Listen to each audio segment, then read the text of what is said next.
Bonjour et bienvenue pour ce rendez-vous hebdomadaire de décryptage de l'actualité économique et géopolitique en mode affranchi.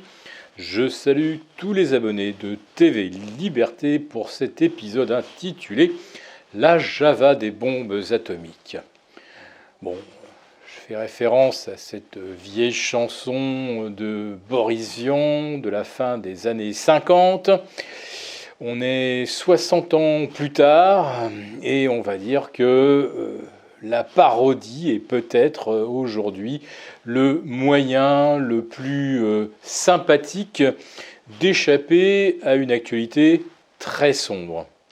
Parce que, contrairement aux précédentes guerres qui ont eu lieu au Proche-Orient, où on avait toujours un petit peu les mêmes protagonistes, quelques pays arabes, Israël, doté de l'arme atomique, soutenu par les Américains également, doté de l'arme atomique, voici que de nouveaux protagonistes s'invitent dans le conflit actuel. La Chine, qui a envoyé quelques unités modernes de son escadre, et on sait que la Chine est évidemment une puissance nucléaire. L'Iran tente de le devenir. Bref, contrairement à de précédents conflits, là, nous avons 4, voire 5 pays atomiques qui se font face, puisqu'évidemment, le conflit en Ukraine, c'est-à-dire la guerre par proxy des États-Unis contre la Russie, se poursuit. Et on sait que Vladimir Poutine a annoncé qu'il déployait des missiles Kinzhal capable de toucher n'importe quel navire américain stationnant en Méditerranée, missiles tirés depuis la mer Noire et qui arriveraient en l'espace de 6 ou 7 minutes et qui sont inarrêtables. Voilà, donc la Java des bombes atomiques, personne n'en veut, et la vérité est que lorsqu'on regarde l'évolution des marchés financiers, la réalité c'est que personne n'y croit vraiment. Même l'invasion de la bande de Gaza semble rendre sceptique pas mal d'observateurs, parce que si Israël remporterait une victoire militaire sur le terrain, elle perdrait la bataille de l'opinion publique et les États-Unis avec.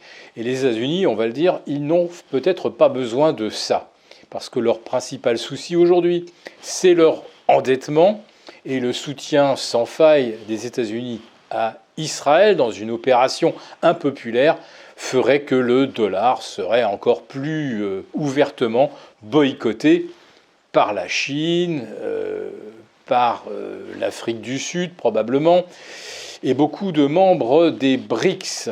Et la Chine n'aurait pas de mal finalement à pousser encore ses pions diplomatiques, notamment au Proche-Orient, en se présentant comme un faiseur de paix.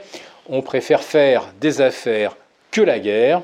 Et puis, la Chine cherche des relais de croissance. Et aujourd'hui, comme elle n'est pas capable de mettre sur pied un vrai plan de relance interne, elle va donc de nouveau miser sur son influence à l'international. Et cette influence, bien sûr, consiste surtout à marginaliser le dollar, ce qu'elle est parfaitement parvenue à réaliser, puisque le yuan, mi-octobre, est devenu la deuxième monnaie la plus utilisée dans les échanges commerciaux internationaux, devançant l'euro. Alors l'euro, malheureusement, lui, il n'a pas fini de perdre du terrain. L'Europe, on le sait, est beaucoup moins compétitive depuis qu'elle n'a plus de gaz russe, depuis qu'elle importe du GNL des États-Unis à 5 fois le tarif du gaz que lui fournissait Gazprom. L'Europe en pleine transition énergétique qui va devoir, en plus de ça, investir des centaines de milliards qu'elle n'a pas. Donc, c'est synonyme de nouvelles vagues d'émissions obligataires et probablement donc de sacrifice de la valeur de l'euro. La question qu'on peut se poser au final, c'est si les États-Unis ne vont pas, eux aussi, au bout du bout, devoir sacrifier la valeur du dollar, parce que toutes les guerres qu'il mène simultanément coûtent évidemment une fortune. Des taux à 5,5%, ce n'est soutenable ni pour l'État, ni pour les entreprises, ni pour les particuliers. Il y a un moment où la Fed va peut-être devoir faire le choix de rebaisser les taux. Et en fait, si le pétrole se met à flamber, qu'elle maintienne ou pas des taux élevés, cela ne change rien à l'équation de l'inflation. Voilà, donc peut-être que nous assistons aussi à un tournant, non seulement géopolitique et géostratégique, mais également monétaire, si la Fed doit faire face à l'impossibilité de maintenir des taux aussi élevés.